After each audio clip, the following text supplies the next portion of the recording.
79 bye,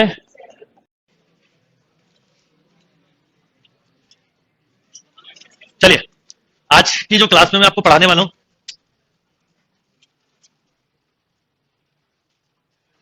ये गलत लग गई शीट। चलिए, अब पिछली क्लास में मैंने आपको बताया था कार्टेशियन सिस्टम, ये रॉन्ग होगी। कार्टेशियन सिस्टम आज की जो क्लास होगी उसमें हम करेंगे, पहले मैंने आपको लोकस की भी शीट दी है, पर लोकस की शीट की अंडरस्टैंडिंग एकदम नहीं आएगी, थोड़ा स्ट्रेट लाइन पढ़ लोगे तो ज्यादा अच्छे से आएगी। तो मैं आज की क्लास में पहले आपको पढ़ाऊंगा स्ट्रेट लाइन की थ्योरी। आज स्ट्रेट लाइन की थ्योरी होगी। इन कार्टेशियन के प्रैक्टिस क्वेश्चन जो आपको एक मन में आता है कि बुक खोलो तो समझ में नहीं आती, आपने जो पढ़ा है वो आ गया, जबकि बुक में भी वही लिखा होता है जो मैं पढ़ा रहा होता हूं। तो ये चीज मैं आपको भी समझाऊंगा तो क्लियर हो जाएगी। स्ट्रेट लाइन लिखा होगा उसमें, हाँ ठीक है। तो आप लोग पहले हेडिंग डालिए स्ट्रेट लाइन, और स्ट्रेट लाइन को भी जीरो लेवल से पढ़ाऊंगा जिससे आपको सब कुछ क्लियर रहे, ठीक है ना। पिछली क्लास में जो कुछ कार्टेशियन में समझाया था वो फिर से स्ट्रेट लाइन में समझोगे। अब जैसे ऑटो सेंटर पे मैंने कोई क्वेश्चन करवाई नहीं थे क्योंकि ऑटो सेंटर बिना स्ट्रेट लाइन के समझ में नहीं आएगा, पर इन सेंटर, सरगम सेंटर, ये सब चीजें भी धीरे धीरे आप स्ट्रेट लाइन में सीखोगे, ठीक है। तो अब स्ट्रेट लाइन की वैसे तो कोई डेफिनेशन होती नहीं है, ये बोल सकते हैं कि दो पॉइंट को ज्वाइन करने पर जो लाइन मिले उसे हम, या इस पर जो इनफाइनाइट पॉइंट लाई करते हैं वो सब भी स्ट्रेट लाइन होंगे। जैसे पॉइंट की कोई डेफिनेशन नहीं होती, जितना शार्प होगा वो पॉइंट, वैसे ही स्ट्रेट लाइन की दो पॉइंट को ज्वाइन करने को करेंगे हम तो जो लाइन मिलेगी स्क्वायर्ड, पर वो दो पॉइंट के बीच में भी इनफाइनाइट पॉइंट आए हुए हैं, तो आप जनरल ऐसे समझ सकते हैं, ठीक है। अब जब हम स्ट्रेट लाइन पढ़ते हैं तो इसका मतलब है कि हम इस लाइन की इक्वेशन निकालेंगे किसके रिस्पेक्ट में, कोई भी चीज को किसी रिस्पेक्ट में निकाला जाता है तो कोऑर्डिनेट एक्सेस के रिस्पेक्ट में आप निकालेंगे। तो जब कोऑर्डिनेट एक्सेस के रिस्पेक्ट में निकालेंगे तो आपको ऐसी कई सारी, हो सकता है लाइन ऐसी दिख रही हो, अगर आप देखें ध्यान से तो इस लाइन को क्या बोलोगे, पैरेलल टू एक्सेस या परपेंडिकुलर टू एक्स एक्सेस। हो सकता है लाइन ऐसी दिख रही हो, क्या बोलोगे, पैरेलल टू एक्स एक्सेस या परपेंडिकुलर टू। हो सकता है लाइन ऐसे जा रही हो, इक्वली इंक्लाइंड, दोनों एंगल्स कितना, मतलब ऐसे जा रही हो सकता है लाइन इस तरह से हो। तो लाइन की इमेजिनेशन कैसे करेंगे, कैसे समझेंगे कि लाइन की पोजीशन क्या है, तो उसके लिए सबसे पहले हमें पढ़ना होता है स्लोप। क्या पढ़ना होता है, स्लोप और ग्रेडियंट, वो लाइन की रियल पोजीशन बताता है, ठीक है। तो स्लोप की क्या डेफिनेशन होती है वो बताता हूं कि सपोज ये कोई एक लाइन है, ये तो कोऑर्डिनेट एक्सेस है, सपोज ये कोई लाइन है, ये एक्स एक्सिस के एंटी क्लॉक वाई डायरेक्शन में कितना एंगल बना रही है, ये हो गया क्या परपेंडिकुलर, ये क्या हो गया, तो m इक्वल टू, m से डिनोट करते हैं या tan थीटा, वो क्या हो जाएगा परपेंडिकुलर अपॉन बेस। तो आप लिख लीजिए definition, the slope of a line, the slope of a line,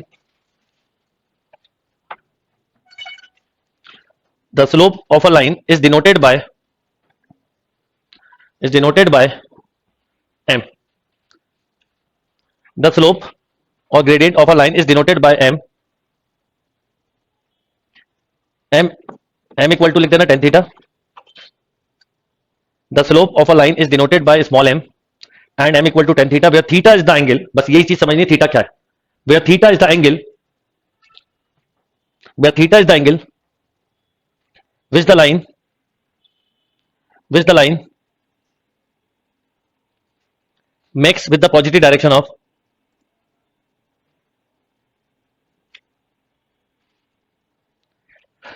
the slope of a line is denoted by m and m equal to tan theta where theta is the angle which the line make with the positive direction of x axis। यही सबसे important बात है,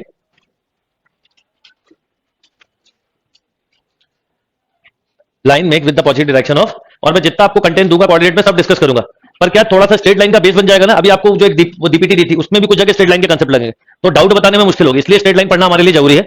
और पूरा straight line पढ़ के circle start करने से पहले ये पूरे पोर्शन के डाउट्स ये सब कवर करेंगे, फिर आगे बढ़ेंगे। तो अगला पूरा वीक मैं आपको आइडिया दे रहा हूँ स्ट्रेट लाइन का होगा। Normally Cartesian straight line 2-3 class में करता हूँ, इस बार मैं आपको पूरे दो वीक दे रहा हूँ, ये वीक भी, अभी तो वीक चल रहा है, और नेक्स्ट वीक भी आपको स्ट्रेट लाइन ही पढ़नी है पूरी, ठीक है ना। उसके बाद फिर उसके नेक्स्ट वीक से हम नए टॉपिक पे आएंगे। तो अब मैंने आपसे बोला कि एक लाइन एक्स एक्सिस के साथ कितना एंगल बनाती है उसे हम स्लोप बोलते हैं और उसको डिनोट करते हैं tan थीटा से। इससे हमें क्या पता चल जाता है, अच्छा अब एक्स एक्सिस के साथ ही क्यों, कोई एक रूल बनाना चाहिए, निकालने को वाई के साथ भी निकाल सकते हैं, पर कंफ्यूजन ना हो तो एक रूल बना लिया, और वो भी किस डायरेक्शन में, पॉजिटिव। पॉजिटिव जब भी बोले तो एंटी क्लॉकवाइज। मान लो कोई लाइन ऐसी है तो इस एंगल को क्या बोलेंगे, माइनस थीटा। पर एंगल जब भी मेजर करेंगे वो एक्स एक्सिस के फर्स्ट क्वाड्रेंट से ही मेजर किए जाते हैं, ठीक है। दूरियां जब भी बताते हैं तो हम अपने कहां से बताते हैं, होम टाउन से या घर से, वैसा ही कंसेप्ट यहां बनाया है। अब इससे फायदा क्या होता है, अगर मैं बोलूं कि थीटा 0 है, आप बताओ तो आपके दिमाग में क्या आएगा। अगर मैं आपसे बोलूं, थोड़ा इमेजिनेशन करनी पड़ेगी इस टॉपिक में, नहीं तो अंडरस्टैंडिंग नहीं बनेगी। मैंने बोला थीटा 0 है, तो थीटा 0 इसका मतलब आपके दिमाग में आएगा कि लाइन क्या होगी, पैरेलल टू एक्स एक्सिस जितनी लाइन है, या सुनो इवन एक्स एक्सिस भी हो सकती है, यानी एक्स थीटा 0 देख के आप बोलोगे line parallel to x axis, और एक्स एक्सिस भी हो सकती है, या सुनो। क्योंकि जितनी लाइन है, क्योंकि इसका एंगल कितना बन रहा है बेटा 0 डिग्री, तो ऐसी इनफाइनाइट लाइन हो सकती है। तो यानी अब आपके दिमाग में आ गया कि लाइन अगर एक्स एक्सिस के पैरेलल है तो थीटा 0 होगा, या थीटा 0 है तो line parallel to x axis होगी। मैं अगर आपसे पूछूं, आप समझते हुए चलना, ये सब चीजें समझाने वाली, नहीं भी लिखोगे तो कोई बात नहीं। अगर मैं बोलूं कि थीटा 90 डिग्री है, तो आपके दिमाग में इमीडिएटली एक चीज आएगी, 90 डिग्री है मतलब line parallel to Y axis. ये सब लाइनें होंगी कि नहीं? क्यों? ये देखो 90 एंगल बन रहा है, तो इस समय आप क्या लिखोगे? Line parallel to Y axis और perpendicular to, normally x axis के साथ ज्यादा बताया जाता है, पर वो भी, और क्या हो सकता है? वाई एक्सिस भी हो सकता है। इससे हमारे दिमाग में एक बात आई, यस और no? Clear?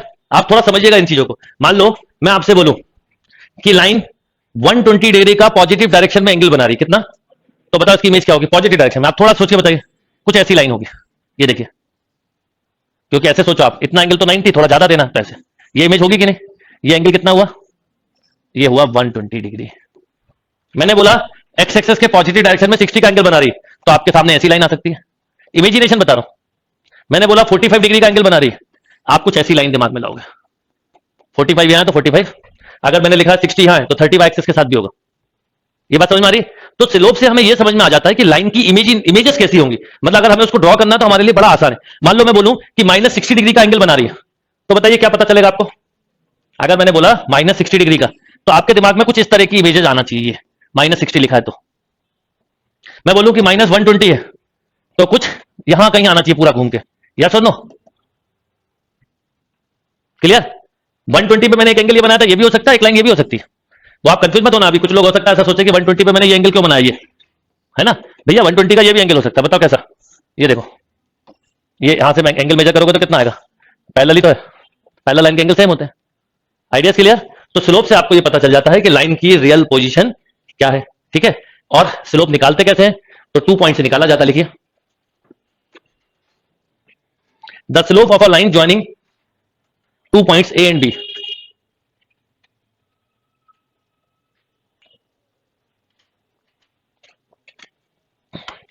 The slope of a line joining 2 point A and B.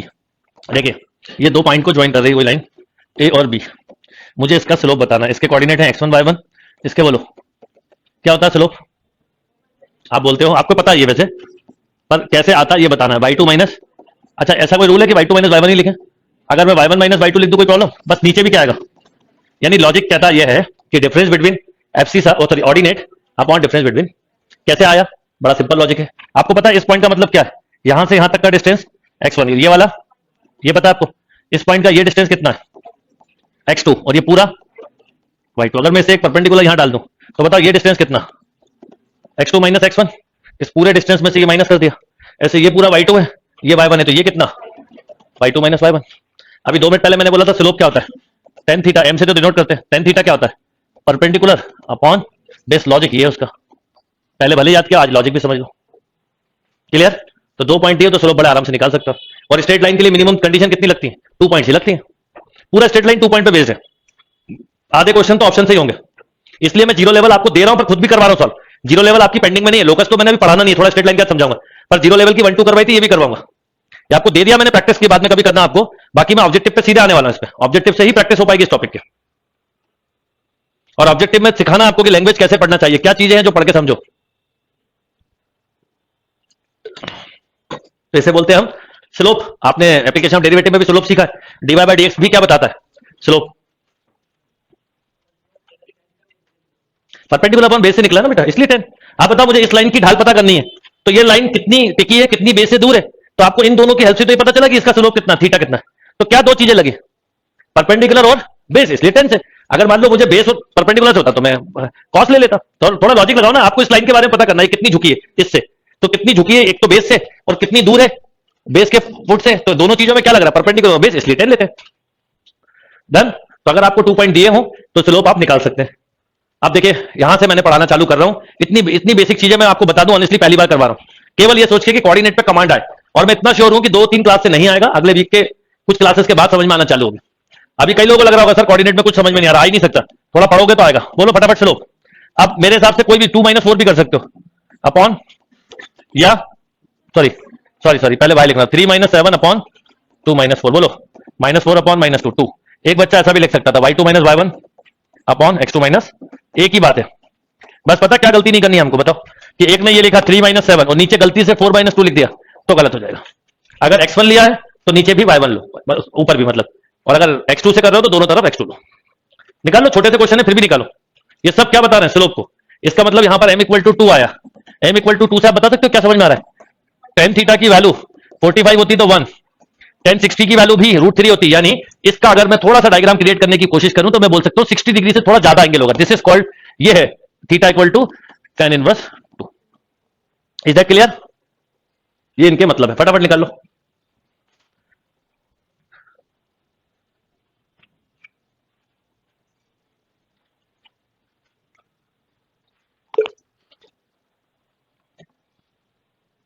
और स्लोप भी बोलते हैं कुछ बुक में, कुछ में ग्रेडियंट भी बोलते हैं, इसलिए मैंने आपको लिखवा दिया स्लोप और ग्रेडियंट एक ही वर्ड है, अलग अलग नहीं है। तो ये तो हो गया होगा, जो आदत हो। वैसे हमारी इतनी आदत पड़ गई, हमारी आदत नहीं है y2 माइनस y1 लिखने की, तो कोई दिक्कत थोड़ी उसमें।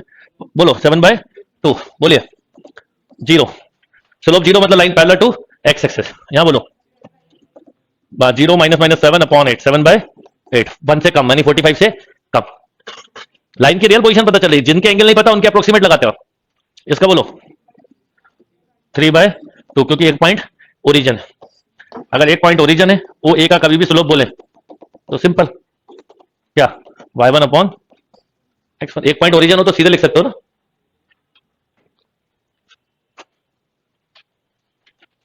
सब हो गए? चलिए, तो अब स्लोप के बाद आगे बढ़ते हैं स्ट्रेट लाइन। लिखिए equation of a straight line. यहां से टॉपिक अब आपका स्टार्ट हो रहा है। Equation of a straight line, last का किसका? इसका बेटा जी का ये होगा 0। एफ में क्या होगा -6 अपॉन 5 माइनस 5 इंफिनिटी, मतलब टेन थीटा इंफिनिटी कब होता है 5/2। यस और नो? सब क्लियर? वन बाय वन पहले बेस क्लियर करते चले चले थोड़ा सा आगे बढ़ते हैं। लिखिए equation of a straight line, bracket में लिखना डिफरेंट फॉर्म्स। डिफरेंट फॉर्म्स बता सकते हो कौन कौन सी फॉर्म होती है? मैं लिख रहा हूं फिर एक एक करके लिखवाऊंगा। आप बोलते हो एक स्लोप इंटरसेप्ट फॉर्म, जिसकी इक्वेशन ये होती है, अभी सुन लो फिर लिखना। फिर आप बोलते हो पॉइंट स्लोप फॉर्म, बोलते हो सभी स्ट्रेट लाइन की इक्वेशन। फिर आप बोलते हो 2 पॉइंट फॉर्म, ठीक है। 2 पॉइंट फॉर्म के बाद आप फिर बोलते हो स्लोप नहीं इंटरसेप्ट फॉर्म। फिर आप बोलते हो परपेंडिकुलर फॉर्म, ठीक है। फिर आप बोलते हो distance form,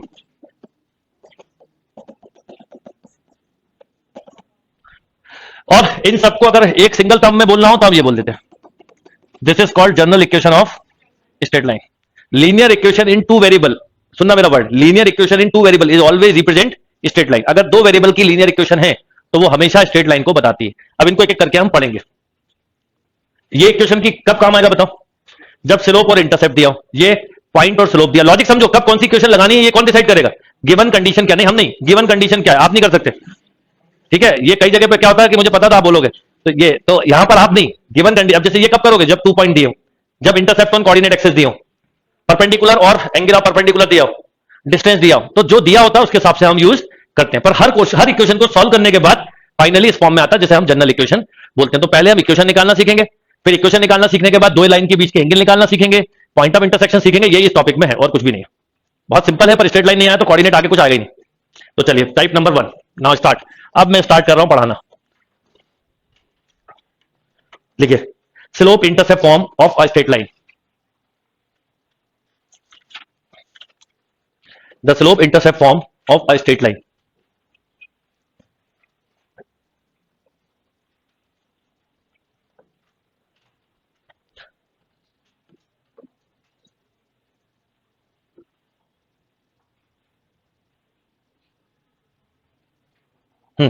The equation of a line,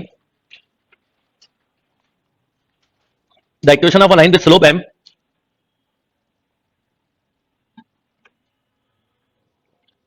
the equation of a line with slope m,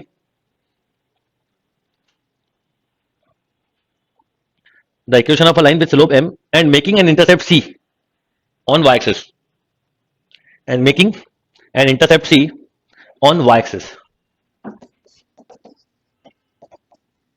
y equal to mx plus c.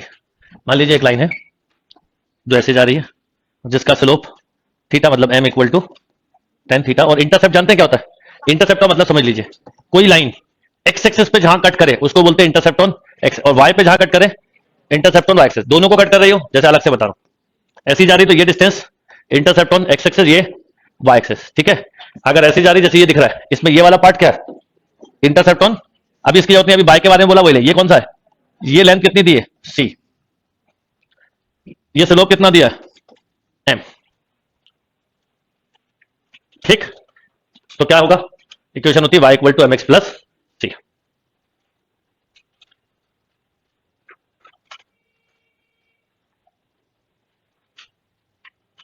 कैसे प्रूफ बताता हूं। कभी भी इसका प्रूफ करना हो, एक जनरल पॉइंट लिया एक्स वाई, ठीक है, ये एक राइट एंगल बन गया, बन गया कि नहीं? ये डिस्टेंस बोलो कितना है? ये तो एक्स है, ये पूरा कितना है? वाई, और ये वाई माइनस सी। यस और नो? कई लोग इसके क्वेश्चन में इसमें समझ ही नहीं पाते, सारे प्रूफ यहीं पे। तो बताओ टेन थीटा क्या होगा, या एम क्या होगा? परपेंडिकुलर अपॉन बेस, यही लिखते। आप बताओ क्या आ गया? M equal to Y minus C upon X, या एम एक्स इक्वल टू, तो वाई इक्वल टू बोलो। ये प्रूफ है सर, सिंपल सा, कोई वो नहीं है इसका कि कैसा है, हर चीज का प्रूफ। और ये जब भी पी वेरिएबल पॉइंट होता है जो स्ट्रेट लाइन पे कहीं पर भी, ये जनरल पॉइंट होता है।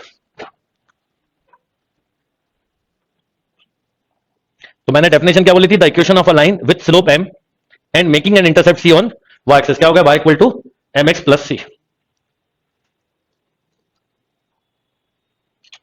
इस वाली टाइप का यूज कभी भी करना होगा, या कैसे होगा? हाईएस्ट यूज होता है इसका, मतलब जो सेसा टाइप बताई थी उसमें मान के चलो 70% आप इसका यूज करते हो। कैसे करोगे? कैसे करोगे? क्वेश्चन किस तरह का बताऊंगा, देखो। Find equation of a line, ये तो हेडिंग डाल दो। Find equation of a line, find equation of a line if slope 3 and making an intercept on y axis is 4 unit. वही जो स्टेटमेंट बोला था। Find equation of a straight line if slope 3 unit and making an intercept 4 on y axis, क्या हो जाएगा equation? Simple, y equal to 3x plus 4। अगला question, find equation of a straight line if making an angle 30 degree with x axis and intercept on y axis 5 unit. अरे short में लिख लिया करो। Find equation of a straight line, find equation of a straight line, इसकी short form ये होती है। ये क्या बना है? Straight line. तो find equation of a straight line, उसके आगे की चीज लिखनी चाहिए। तो find equation of a straight line if making an angle 30 degree with the positive direction of x axis and intercept on y axis is 5। तो क्या क्या पता है? m इक्वल टू क्या होता है? tan थीटा, तो tan 30 बोलो, और c कितना दिया है? 5, बस निकाल दोगे। y equal to 1/√3x plus 5, या √3y equal to x plus या x माइनस √3y। मैंने बोला ना हर इक्वेशन सॉल्व होकर इस फॉर्म में कन्वर्ट हो जाती है। ठीक, तो टाइप नंबर 1 का जब भी क्वेश्चन आएगा तो उसमें क्या चीज होगी इंपॉर्टेंट? स्लोप और इंटरसेप्ट ऑन y एक्सिस, है ना, जब भी कभी क्वेश्चन बनेगा। Next, find equation of a straight line passing through origin and equally inclined both the axis. Find equation of a straight line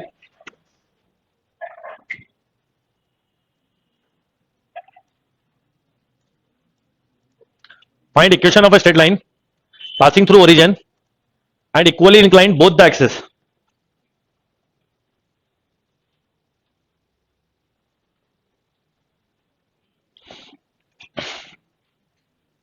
अब यहां पर स्लोप नहीं दिया, जो दिया वो पढ़ो। दिया ये है कि लाइन जो है वो ओरिजिन से जा रही है, ये गई। अगर ओरिजिन से कोई लाइन जा रही है तो उसका इंटरसेप्ट एक्स पे भी जीरो होता है, तो यहां पे डिफॉल्ट सी जीरो दिया है। Equally inclined both the axis का होता है 45 डिग्री। पर अब यहां पॉजिटिव निगेटिव नहीं बोला, तो ऐसा भी हो सकता है और ऐसा भी हो सकता है, तो इसलिए हो सकता है आंसर यही मिले। तो एम 1045 कितना होता है?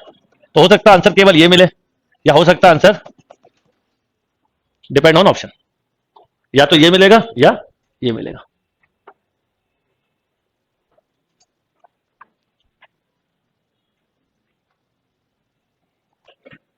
क्लियर हो नॉट? यानी आप यहां पर थीटा प्लस माइनस 45 ले ले तो बेटर है। थीटा प्लस माइनस 45 दिया है और सी कितना दिया बेटा? 0। तो y equal two plus minus x. Okay, type 1 clear है? मिक्स टाइप भी करेंगे, भी बहुत क्वेश्चन आएंगे। Type number 2, point slope form. Point slope form, अब आपको इंटरसेप्ट की जगह क्या चेंज कर दिया, पॉइंट पता होगा और स्लोप। पिछले में क्या पता था, इंटरसेप्ट और स्लोप। तो जो गिवन है उसके हिसाब से अपन को इक्वेशन लगानी होगी। तो लिखिए point slope form, case number 2। कोई भी लाइन अगर ओरिजिन से जाएगी, ऐसी जा रही है, तो इसका intercept on X axis Y axis दोनों जीरो। यदि ऐसी जा रही है तो इंटरसेप्ट ऑन एक्स एक्सिस है, वाई नहीं है। ऐसी जा रही है तो इंटरसेप्ट ऑन वाई एक्सिस है, एक्स नहीं है। और ऐसी जा रही है तो एक्स भी है और वाई भी है। इंटरसेप्ट मतलब ओरिजिन से लाइन कितनी दूर पर है, एक्स के रिस्पेक्ट में और वाई के रिस्पेक्ट में, ये पता चल जाता है। तो अब मैं केस नंबर 2 बोल रहा हूं, पॉइंट स्लोप फॉर्म। इसका स्टेटमेंट लिखना चाहो तो लिख लो, the equation of a line, the equation of a line passing through x1 y1 and slope of a line m,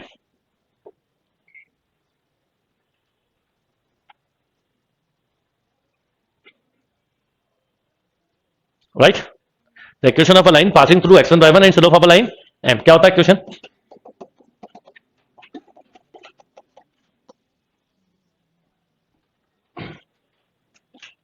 कैसे आता है प्रूफ? बड़ा सिंपल लॉजिक है अगर आप ध्यान दोगे तो। दो तरीके हैं, एक स्लोप से और एक पिछले केस से। इक्वेशन ऑफ अ लाइन क्या है, स्लोप पता है ना, इंटरसेप्ट ही नहीं पता, ये तो पता है ये किस पॉइंट से पास हो रही है, तो इसको सेटिस्फाई करेगा। दोनों को क्या कर दो, माइनस। पर यही मेथड नहीं है, एक और है, आप थोड़ा सा देखना जो मैं आपको समझाना चाहता हूं। आप टेन थीटा से भी निकाल सकते हो। कैसे, देखिए ये लाइन है जिसकी इक्वेशन निकाल लो। इस पर ये एक पॉइंट है ए, x1 y1, ये p पॉइंट है जो जनरल है, जिसके कोऑर्डिनेट एक्स वाई। बताओ ये डिस्टेंस कितना, x माइनस ये कितना, और ये स्लोप पता है m। तो टेन थीटा क्या होता है, m इक्वल टू बोलो अपॉन क्रॉस मल्टीप्लाई कर दो। ये चीज आप बहुत जगह यूज कर पाओगे, मैं बता रहा हूं ट्रिक के जैसे काम करती है।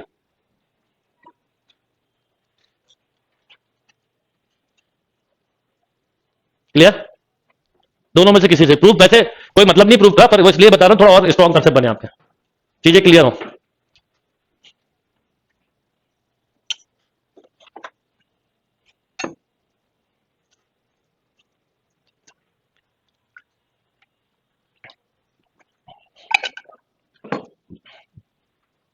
इस पे क्वेश्चन कैसे बनेंगे बताता हूं, लिखिए find equation of a straight line. ये तो लाइन स्टैंडर्ड हो गई, उसके आगे लिखो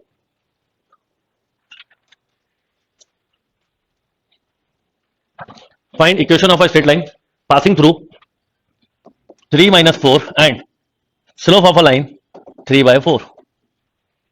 दो ही चीज लगेंगी ना इसमें, जो दो चीज लगेंगी वो दे दी मैंने। पिछले में मैं आपको इंटरसेप्ट दे रहा था और स्लोप दे रहा था, अब क्या दे रहा हूं, अब क्या दे रहा हूं, पॉइंट और स्लोप, क्योंकि हम पॉइंट स्लोप फॉर्म कर रहे हैं। पेपर में कौन सा लगाना है, क्योंकि पेपर जब देते हैं हम पूरी स्ट्रेट लाइन पढ़ने के बाद देते हैं, पूरी मैथ पढ़ने बाद, तो कौन सी फॉर्म लगानी ये गिवन कंडीशन से डिसाइड कर लेना।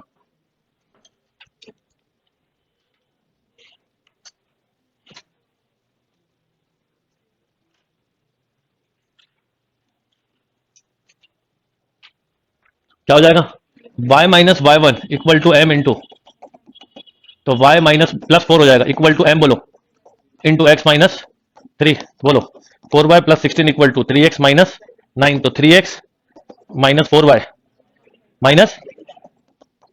अब वैसे आपको एक वर्ड यूज किया गया था, बताओ क्या, पासिंग। पूरी कोऑर्डिनेट में पासिंग वर्ड लिखा जाए तो ऑप्शन को हमेशा पॉइंट। ऐसी ट्रिक्स धीरे धीरे और मिलेंगी, ये क्लियर? अब देखो रख के 3 3 जा 9 प्लस 16 25 माइनस 25 जीरो हो गया।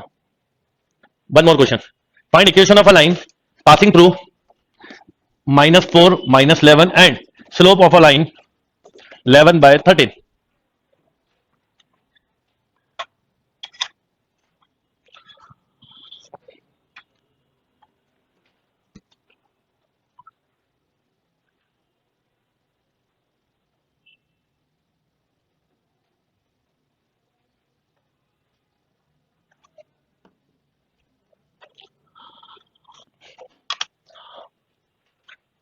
Simple, y minus Y one slope x plus X minus x1 बोलो, 13y प्लस 143 सही लिखा, plus 44 11x minus 13y minus 99 equal to 0। कोई कंफ्यूजन अभी जितना बताया यहां तक, कोई confusion? Find equation of a straight line passing through 7,4 and inclined eight angle 120 degree with the positive direction of x axis. Angle देना या स्लोप देना एक ही बात है। एंगल देंगे तो थीटा में देंगे और स्लोप देंगे तो एम के टर्म में देंगे, ये ध्यान रखना पेपर में।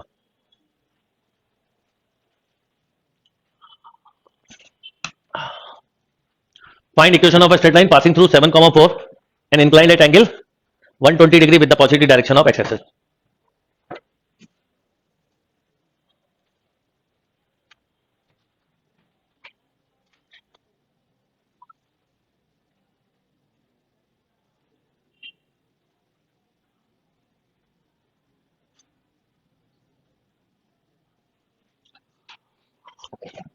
हाँ सिंपल हो गया। एम इक्वल टू यहाँ पे 10 ऐसे निकालोगे 120 10 120 बस। y minus 4 equal to -√3 into X minus 7 √3x plus Y equal to 4 plus कहीं भी ले जाओ LHS RHS। डन। तो यहां तक कंफ्यूजन किसी को? तो अगली फॉर्म पढ़ते हैं, फॉर्म नंबर 3।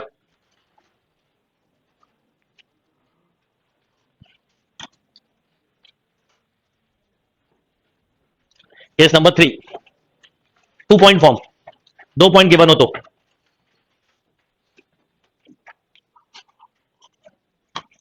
2 point form. अब क्या होगा? केवल 2 पॉइंट ही गिवन होंगे बस, x1/1 x2/2। देखिए equation of a straight line, equation of a straight line passing through, equation of a straight line passing through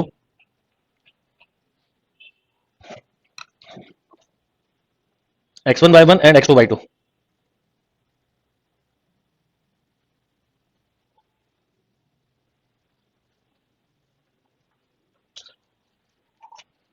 equation of a straight line passing through x1/1 and x2। आप बताओ, अभी आपने 2 minute पहले इसकी equation लिखी थी, line passing through x1/1 हो तो क्या होती है? यही होती है ना, अभी भी यही रहेगी। पर एक चीज बताइए, आपने सबसे पहले स्टार्टिंग में स्लोप निकालना सीखा था अगर 2 पॉइंट पता हो। अब इस क्वेश्चन में इस टाइप में स्लोप की बात नहीं की, पर स्लोप तो इससे निकल सकता है। तो आप एम के प्लेस पे ये एम ही लिखा नहीं है, ये लिख दें। बुक में फॉर्मूले के टर्म में ये आएगा इनटू, ये फॉर्मूला केवल जब ही यूज करिएगा जब 2 पॉइंट के मानो, अदरवाइज ये कभी यूज नहीं होगा। इसका यूज सबसे कम होता है जब तक कि 2 पॉइंट ना पता हो।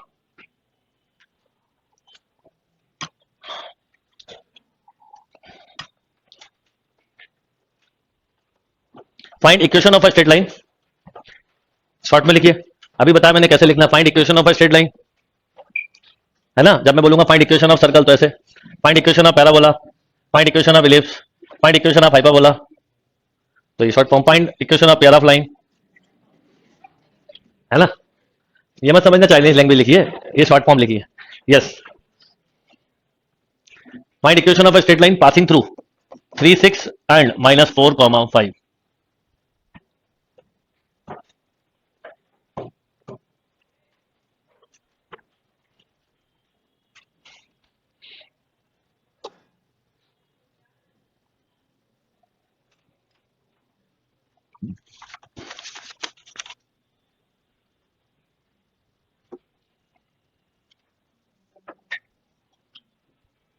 और याद रखिए, सिलेबस मेरे एंड पे सब खत्म होगा, टाइम पे होगा। आप अपने एंड की चिंता करिए, क्योंकि आप पता भी नहीं चलेगा, अभी आपको कोऑर्डिनेट खत्म हो जाएगा। तो हाँ, पर होता यही है, जब कैलकुलस चल रही थी तो कोऑर्डिनेट की चिंता थी, अब आ गया है, अब कर लो चिंता। तो आपकी चिंता ये होती है कि बस कब कब क्या होगा, पढ़ने से ज्यादा इस बात की कि कब क्या होगा। Yes, done.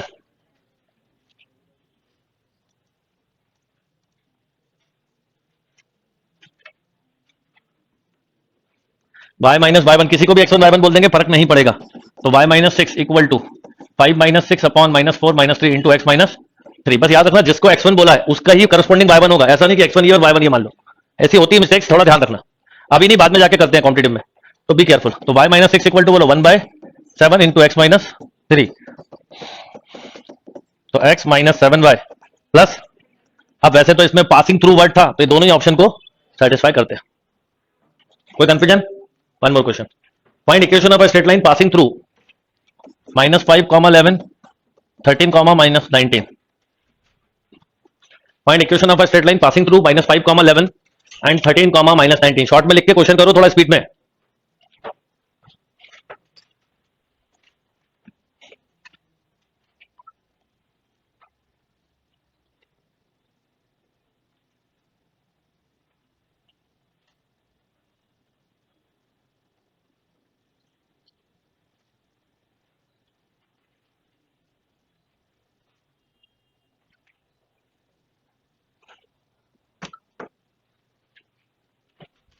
y minus 11 equal to -19 minus 11. अब देखो मुझे भी आदत y2 वाली, तो कोई इससे कोई फर्क नहीं पड़ता आप किसको किससे कर रहे हैं.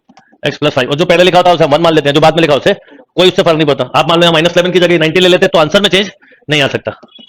बोलो 30/80 5/3 -5/3. Yes 3y minus 33 equal to -5x.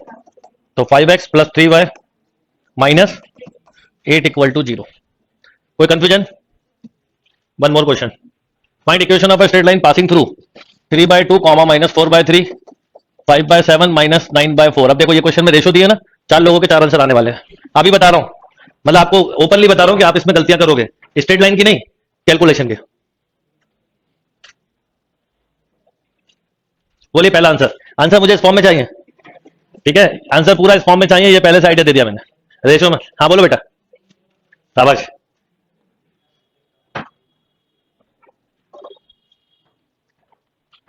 मैं चाहता हूं कि क्लास में आपकी मिस्टेक्स खत्म हो. जितनी एक्यूरेसी क्लास में बढ़ेगी ना, उतना फायदा एग्जाम में होगा. जिसका आ गया बोल दो. आप बोलने से डरोगे भैया, आप लोग भी लिख दो. और दूसरा ये आप लोग है ना, बीच में लॉग आउट मत हुआ करो, ये बात ध्यान रखा करो, एंड क्लास तक रहा करो सब.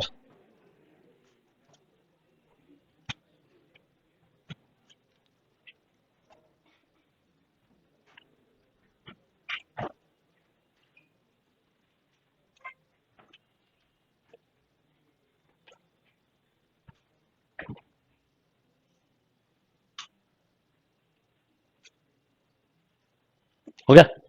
बोलो 14x. एक मिनट रुक जाइए. 14x minus 12y. ओके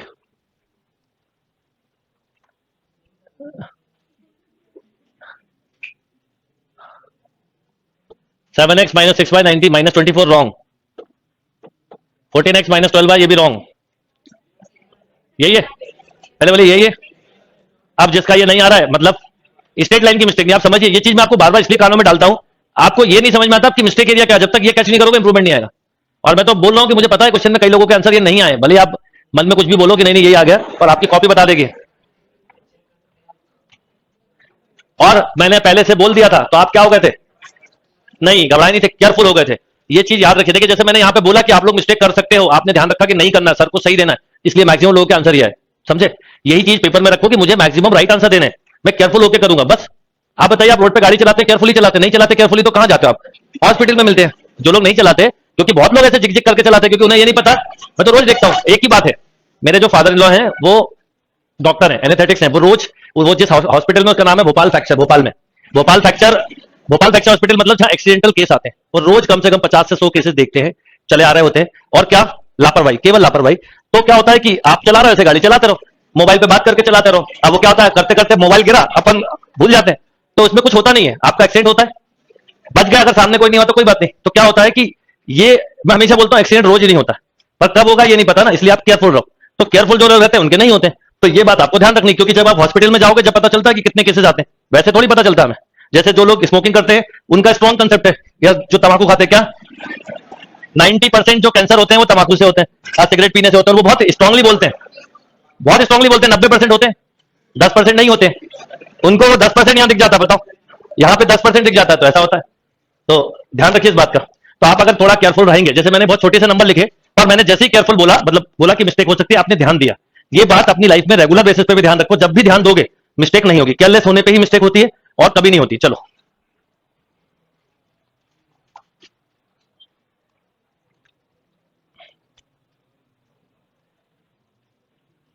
तो ये करेक्ट आंसर है. जितने लोगों ने दिया बिल्कुल सही दिया. चलिए अब अगली फॉर्म पे आते हैं. Type number 4. Type number 4, intercept form. पहले थी जो वो थी क्या, स्लोप इंटरसेप्ट, और अब क्या बोल रहा हूं मैं, इंटरसेप्ट। तो आप सब लोग कभी भी गाड़ी चलाओ, मेरी बात मान के चलाना, हमेशा केयरफुल चलाइए, अपना भी ध्यान रखिए और सामने वाले का भी। चलिए, तो बात कर रहे हैं इंटरसेप्ट फॉर्म। ध्यान से सुनना, पहली जो लोग इसमें कंफ्यूज होते हैं, पहली जो टाइप थी वो थी स्लोप इंटरसेप्ट फॉर्म, उसमें एक स्लोप था और एक इंटरसेप्ट था। अब मैं केवल बोल रहा हूं इंटरसेप्ट फॉर्म, ठीक है, मतलब दोनों ही, इसका स्टेटमेंट लिखवा रहा हूं, इंटरसेप्ट दोनों पता है, कौन कौन से, एक्स भी पता है, और मतलब इस लाइन की इक्वेशन की बात कर रहा हूं, इंटरसेप्ट ऑन एक्स एक्सिस इसे बोलेंगे, मान लो ये कितना है ए, और इंटरसेप्ट ऑन वाई एक्सिस मान लो कितना है बी। लिखिए statement.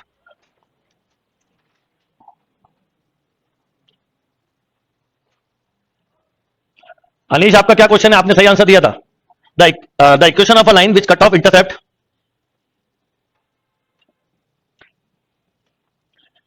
the equation of a line which cut off intercept,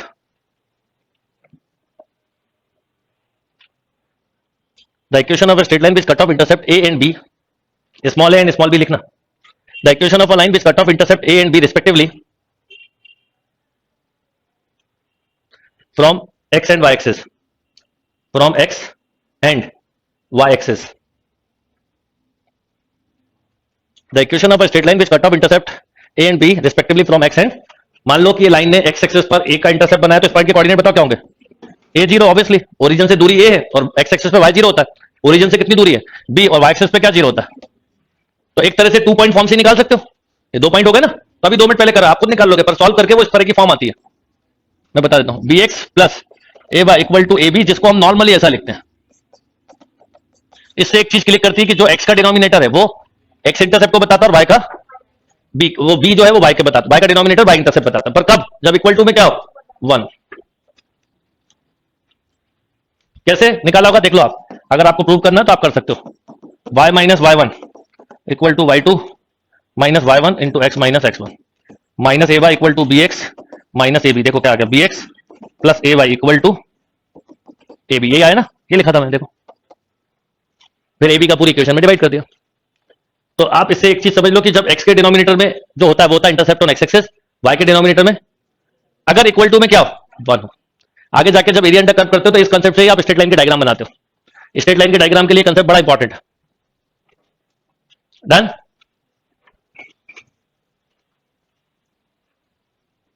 तो लिखिए कुछ question, find equation of a straight line,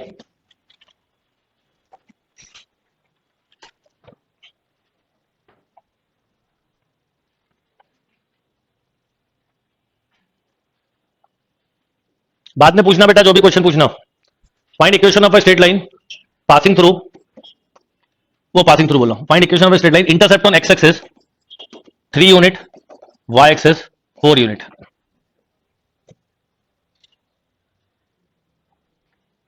equation of a straight line intercept on X axis 3 unit, intercept on y axis 4 unit, तो intercept on X axis 3 unit मतलब x upon 3, intercept on y axis मतलब y upon, this should be 1,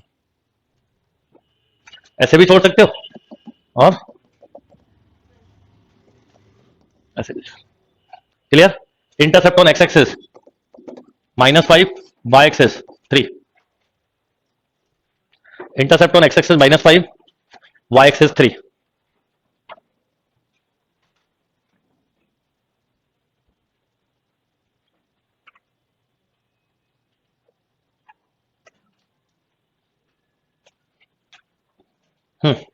x upon -5 plus Y upon 3 equal to 1, ऐसा भी छोड़ सकते हैं, ऐसा भी छोड़ सकते हैं, 3x माइनस इक्वल टू, हाँ, +15 भी लिख सकते हो। डन। चलो अब जरा कुछ क्वेश्चन देखते हैं इसी तरह के होंगे। चलिए, find the equation of a line coincide with x axis, ऐसी लाइन जो एक्स एक्सिस को कोइंसाइड कर रही है, तो ये स्टैंडर्ड है इसलिए मैंने खोला है। इक्वेशन ऑफ एक्स एक्सिस क्या होती है बताओ, एक्स एक्सिस पे क्या होता है Y zero, equation of Y axis बोलो एक्स इक्वल टू जीरो, एक के ऊपर एक ओवरलैप दिखे ना, नहीं, पैरेलल ये होती है बेटा, और कभी ये बोले कौन सी रेट, तो ऐसी बिल्कुल एक के ऊपर एक, विजिबल एक ही हो गया।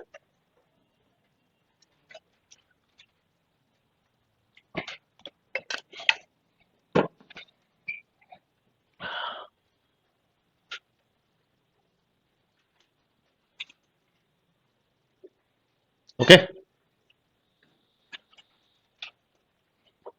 तो अगर कभी भी एक्स एक्सेस की इक्वेशन पूछे, सुनिए, अगर आपसे पूछा इक्वेशन ऑफ एक्स एक्सेस तो क्या बोलोगे? इक्वेशन ऑफ एक्स एक्सेस तो आप बोलोगे y इक्वल टू 0।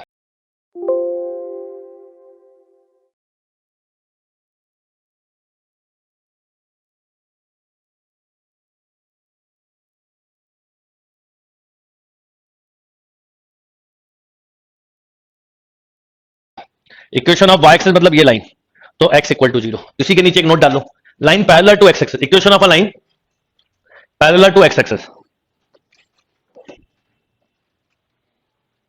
बहुत आराम से चल रहा है, बहुत धीरे धीरे, इसलिए ध्यान रखना आप कि आपको बहुत टाइम मिलेगा प्रैक्टिस के लिए, करिए practice. Line parallel to x axis, अगर मैं बात करूं एक्स एक्सेस के पैरेलल लाइन की, ये है, तो इसकी इक्वेशन क्या होगी? Equation of a line parallel to x axis, ये पैरेलल का सिंबल होता है, तो आप बोलोगे y इक्वल टू कांस्टेंट। क्यों? क्योंकि इस पर जो भी पॉइंट होगा बेटा, आप कितनी भी दूरी तय कर लो, यहां जाओ यहां जाओ यहां जाओ, ये डिस्टेंस कैसा है? ये डिस्टेंस कहीं पे भी क्या नहीं हो रहा है, चेंज। मतलब इस पॉइंट के कोऑर्डिनेट मान लो थोड़ी देर के लिए 3,4 है, तो बता इस पॉइंट के 3,4 बोला 0,4 है, तो बता इसके क्या होंगे? 4,4 इसके, मतलब y कभी क्या नहीं होगा, यहां पे -2,4, तो y चेंज नहीं हो रहा, तो y क्या है? कांस्टेंट है ना, तो y इक्वल टू कांस्टेंट। हाँ, स्लोप इंटरसेप्ट फॉर्म से समझ सकते हो, स्लोप इंटरसेप्ट फॉर्म से समझ सकते हो, y equal to mx plus c होता है। अब स्लोप कितना पैरेलल टू एक्स एक्सेस का? 0, तो क्या बचा? y इक्वल टू कांस्टेंट, या ये इंटरसेप्ट बचा। अपने अलग अलग तरीके से सोच सकते हो, जो आपको कंफर्टेबल लगे, राइट। अब मान लो line perpendicular to x axes बोल दें तो, या पैरेलल टू y एक्सेस, एक और नोट डालो, equation of a line parallel to क्या? y axis, equation of a line parallel to y access.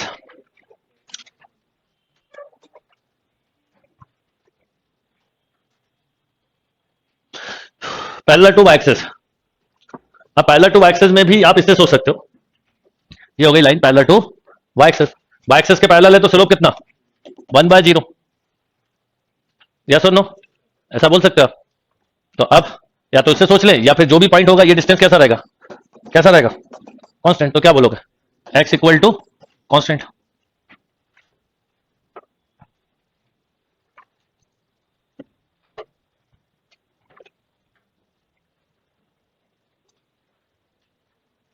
Done. बहुत बेसिक क्वेश्चन लिए शीट में, करते चलिए। चलिए हर क्वेश्चन का डायग्राम बनाइएगा फिर करिएगा। Find the equation of a line which is parallel to x axis, parallel to x axis and distance 5 unit from the origin. बोलो, ये डिस्टेंस कांस्टेंट है तो y इक्वल टू 5।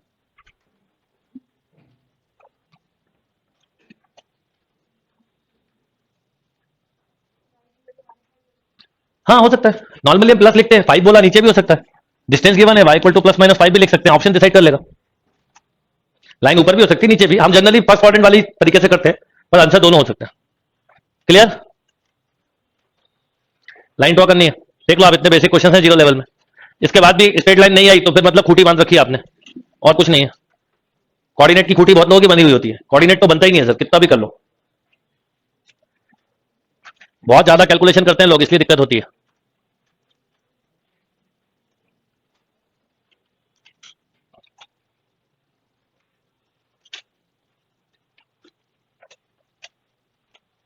करते चलो प्रैक्टिस, मेरा मानना है जो चल गया वो पहुंच गया, आप चलते रहोगे तो आप अपनी मंजिल तक पहुंचोगे एक ना एक दिन, पर आप चलोगे ही नहीं, एक जगह रुके रहोगे और पूरी कैलकुलेशन करते रहोगे। क्या होगा? इतने घंटे पढ़ूंगा तो क्या होगा?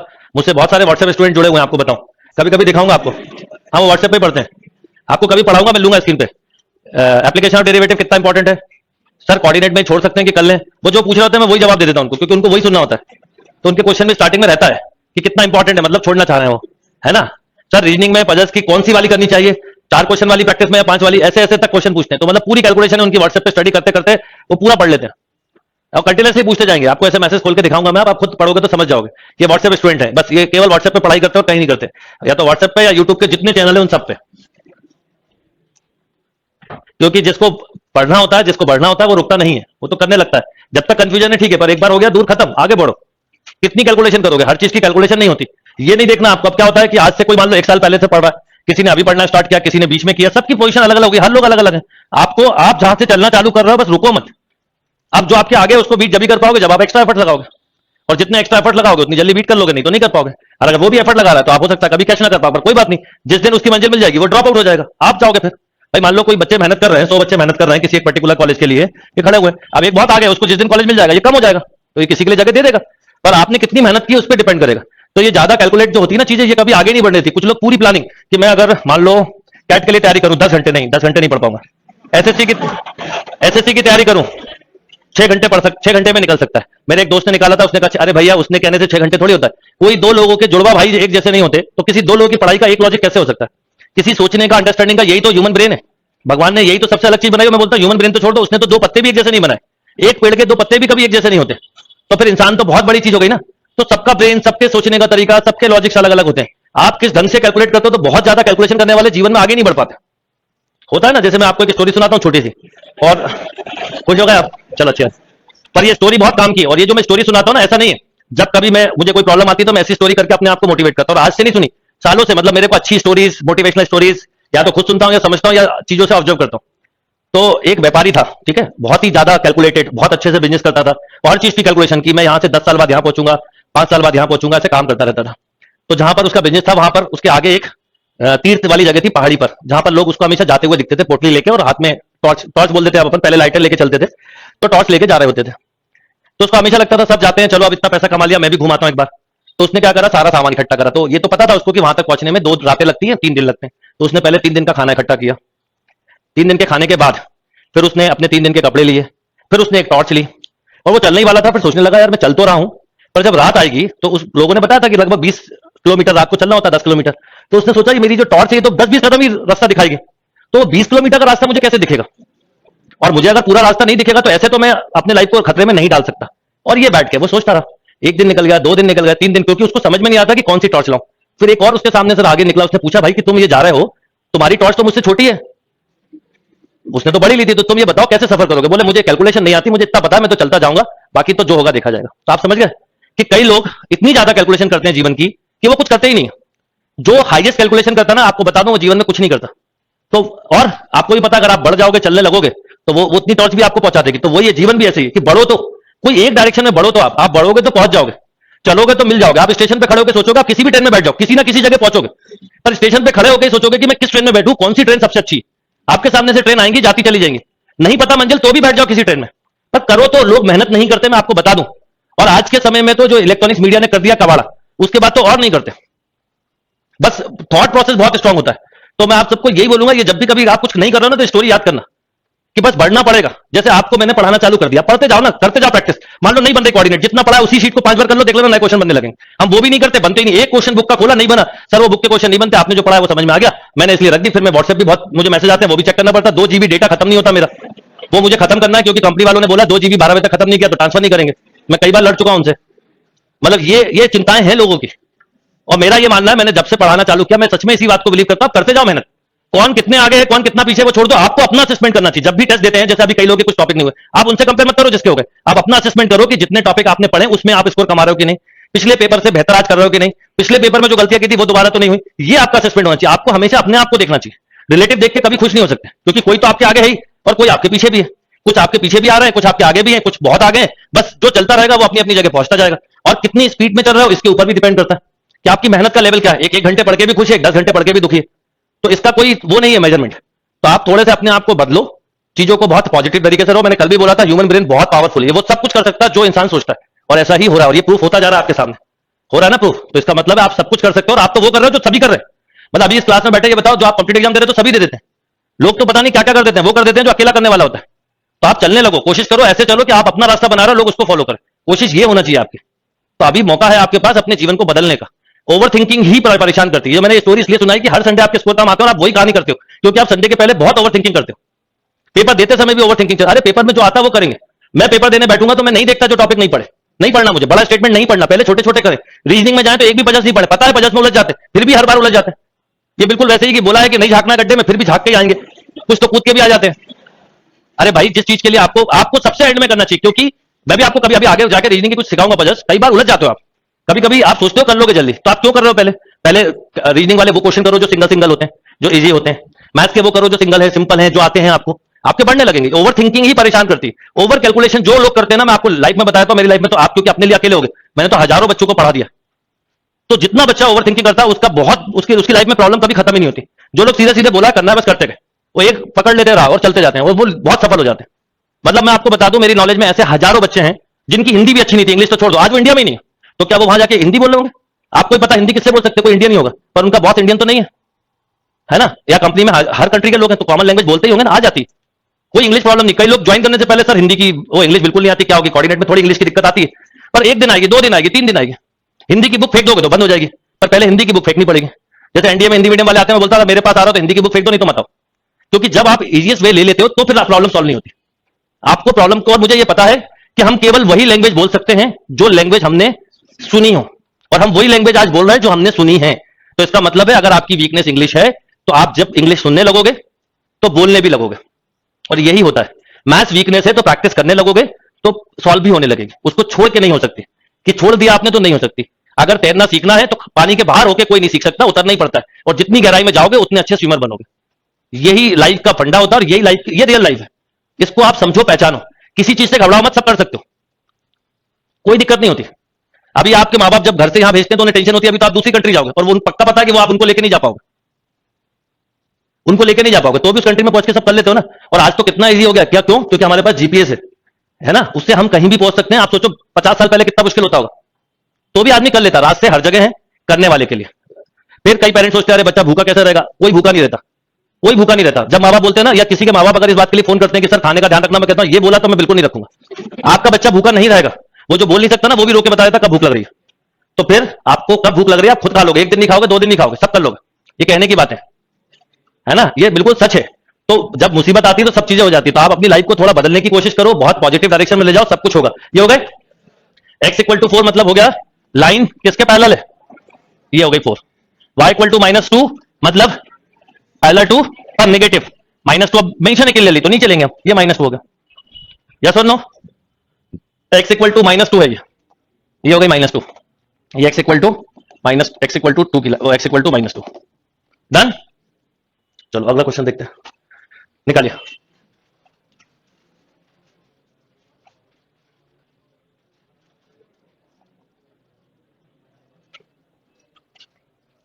अब इसमें बताना है find the slope of the following lines.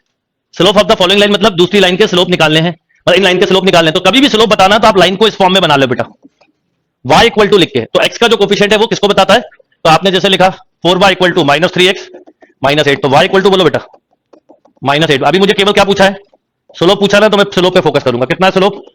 -3/4। अगले का देखिए क्या है,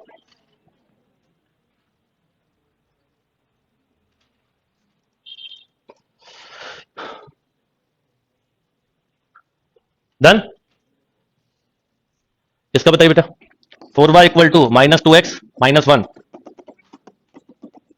स्लोप बोलो -1/2। डन। अभी केवल स्लोप बताना, जो पूछा ना हमेशा उस पर फोकस करोगे तो बिल्कुल। y equal to x, slope बोलो 1। यहां पर y नहीं है, y नहीं है, कोई बात नहीं। 2x प्लस 5 इक्वल टू 0, बोलो स्लोप इन्फिनिटी, बिल्कुल सही, क्योंकि ऐसा रहा होगा बेटा। वैसे भी आपको पता ये लाइन किसकी है बताओ, x इक्वल टू -5/2 मतलब लाइन यहां, ये लाइन होगी, तो परपेंडिकुलर टू x एक्सिस, तो स्लोप कितना? इनफाइनाइट। स्लोप बोलो कितना बेटा? इनफाइनाइट। स्लोप बोलो कितना? -13/4। डन। चलिए, अच्छा ये एरिया ऑफ रेक्टेंगल थोड़े से, चलो ये करो, वो उस पर भी आता होगी, 2 मिनट बाद करवाऊंगा सब।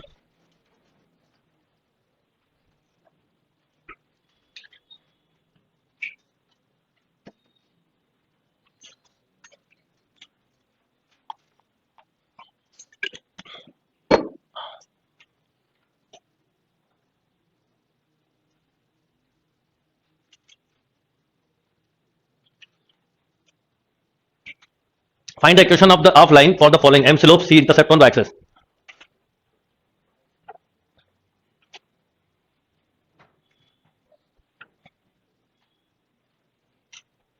Done? होगा होंगे सब? चलिए, find the equation of a line parallel to x axis. जैसे ही पैरेलल टू x एक्सिस बोला, स्लोप कितना? 0। पासिंग थ्रू क्या है? कौन सी फॉर्म लगा सकते हैं? यस और नो? तो y plus 3 m zero into anything, तो y प्लस 3 इक्वल टू 0, एक तरीका। दूसरा सीधा सीधा लॉजिक है, बड़ा simple, find the equation of a line parallel to x axis, ये हो गई। पासिंग थ्रू कितना, अब मैंने भले ऊपर बना लिया, कोई दिक्कत नहीं, नीचे बनेगा 5 माइनस 3, क्या कांस्टेंट है? -3। मेरा डायग्राम कई बार रफ बनता है, उस पर आप कंफ्यूज मत होइएगा, -3 डिस्टेंस आएगा ना हमेशा, कहीं पे भी चला जाए बेटा। ये एक्चुअल में डायग्राम यहां नहीं बनेगा, यहां बनेगा, इस कोऑर्डिनेट में ऐसा रहेगा, ये 5 माइनस y नेगेटिव है ना, यहां ऐसा कहीं पे भी चले जाओ, यहां पे पॉजिटिव रहेगा, इधर कुछ कोऑर्डिनेट होते तो ऐसे हो जाते। डन, ठीक, पढ़ते चलिए मेरे साथ, करते चलिए।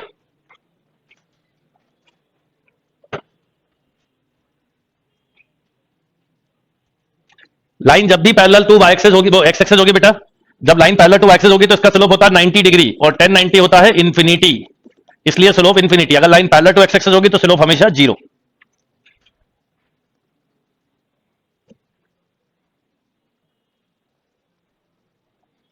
Done, clear? थोड़ा सा आगे बढ़ते हैं स्ट्रेट लाइन में, जिससे प्रैक्टिस कर पाओ, प्रैक्टिस तो अभी करवानी है मुझे और भी। नेक्स्ट किसका, इसका बताया तो, find the equation of line. अब देखो कैसे पढ़ना चाहिए, find the equation of a line which make an angle 120 degree with negative direction. Negative बोला है तो माइनस थीटा, माइनस मतलब ऐसा दिया है, पहले क्लियर है बात? With negative direction of x axis, मतलब इस तरह की कोई लाइन नहीं होगी, ऐसी मान लो, तो ये 120 हो गया, यहां से मेजर करोगे तो, ठीक है। तो आपने रखा m equal to 10 minus 120 and this is -√3 and make positive intercept on y axis as unity. बिल्कुल ठीक है, तो बड़ा सिंपल से अगर पूरे डायग्राम के साथ भी समझें तो कुछ ऐसी लाइन है, ये जो है वो 1 यूनिट है पॉजिटिव डायरेक्शन में, और ये एंगल जो है, एंगल ऐसे लेते हैं, कितना है 120। तो अब बताओ आपके पास c कितना है 1, तो y equal to mx plus c, तो y इक्वल टू क्या चीज, अच्छा क्या काय के लिए, ये सही तो लिखा है, क्यों? हाँ 10 माइनस 120 कितना होता है? अच्छा माइनस माइनस प्लस हो जाएगा,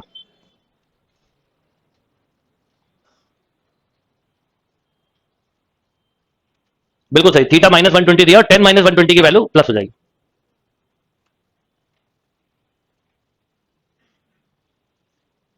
डन,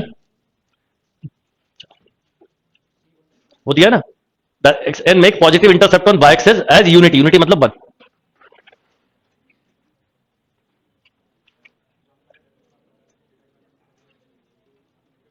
वो तो मेजर कर रहे हैं ना, बोला है। अब भाई मेरी मन है कि मैं यूं करूं मेजर, तो लिख देंगे नेगेटिव, अगर ना लिखा हो तो डिफॉल्ट एंटी क्लॉकवाइज होता है, क्लॉकवाइज को मेंशन करना पड़ता है, ठीक। चलिए थोड़ा सा आगे बढ़ते हैं, लिखिए जनरल वो एंगल बिटवीन टू लाइंस। अभी उसकी दो फॉर्म बची है, वो अलग से पढ़ाऊंगा, वो क्योंकि पहले रिलेटेड चीजें पढ़ा रहा हूं। एंगल बिटवीन टू लाइंस, अगर दो लाइन दी हैं तो उनके बीच का एंगल निकालना। मान लो एक लाइन दी है, 50 बार पढ़ा होगा ये फॉर्मूला, तो बताओ क्या होता है tan theta, m1 minus upon 1 plus m1 m2।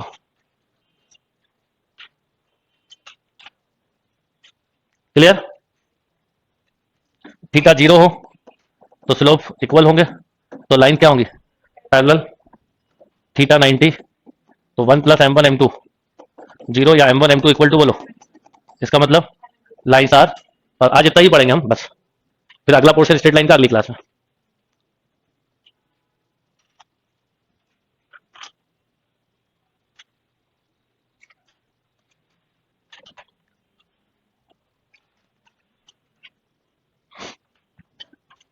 Okay, तो अगर आपसे कभी बोले लिखिए question, find angle between the lines,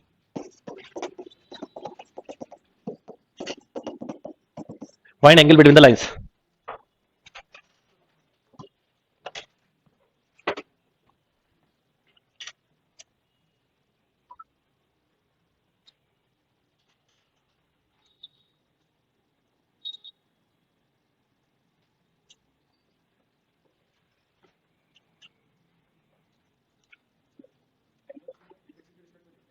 ये तो लाइन के बीच का एंगल, दो लाइनें जो है आपस में लड़ रही थी, हमने समझने की कोशिश की कि इनके बीच का एंगल क्या है, उसको एक्स एक्सिस के साथ ही निकालोगे तो भी वही आएगा, चिंता मत करें। मैं लाइन और एक्स एक्सिस के एंगल की बात नहीं कर रहा, मैं दोनों लाइन के बीच के एंगल की बात कर रहा हूं। हाँ, उससे निकलता है, इसका प्रूफ सब समझाऊंगा, अभी अगली क्लास में समझा दूंगा, चिंता मत करो। जब आप पूरा निकालोगे तो फॉर्मूला कहां से आया, लाइन के एंगल के साथ ही आया हुआ, पर दोनों लाइन के बीच का कितना एंगल है उसका मतलब है यहां पर। अभी एक्स एक्सिस के साथ निकाल लेते, कितना, पहली लाइन का स्लोप बोलो, m1 m2 2/3, m1 -3/4 m2 2/3, tan theta -3/4 plus -2/3 upon 1 minus हो जाएगा, कितना 3/4 इंटू 2/3, कितना आ गया। और मॉड इसलिए लेते हैं कि हमें हमेशा एक्यूट एंगल बताना होता है। भाई दो लाइनें हैं, अगर एक बच्चा बोलता है कि एंगल 60 है तो 120 भी तो करेक्ट है, तो पर कौन सा बताएं, तो एक्यूट बताते हैं इसलिए मॉड लिखेंगे। क्लियर, ये कैसे कैलकुलेट कर, नहीं मैंने ये बताया कि अच्छा ये तो परपेंडिकुलर के लिए है, अगर दो लाइनें म्यूचुअली परपेंडिकुलर होंगी तो थीटा 90 होगा, और थीटा 90 होगा तो tan 90 इक्वल टू आप ऐसा लिखते हैं, तो tan 90 इंफिनिटी मतलब 1/0, तो क्रॉस मल्टीप्लाई हो गया, ऐसा समझ लो, तो दोनों का स्लोप का प्रोडक्ट -1 के इक्वल होगा। One more question, find angle between the lines 4x plus 5x minus 7y plus 11 equal to 0, 7x plus 6y plus 9 equal to 0। आज मैंने स्ट्रेट लाइन बहुत थोड़ा पढ़ाया है, अगला वीक पूरा स्ट्रेट लाइन को फिर दूंगा जब कंप्लीट करेंगे, मतलब आपको अभी से आइडिया देता हूं कि अगला वीक मतलब हो गया 27 तक, यानी मार्च में सर्कल स्टार्ट होगा।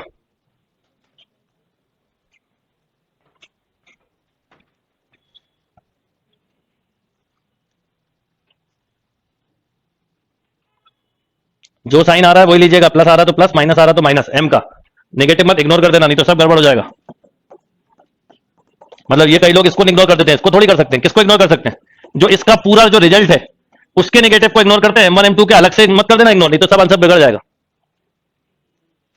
आ गया कितना, 7 79/7 डन। तो चलिए आज इतना ही करते हैं।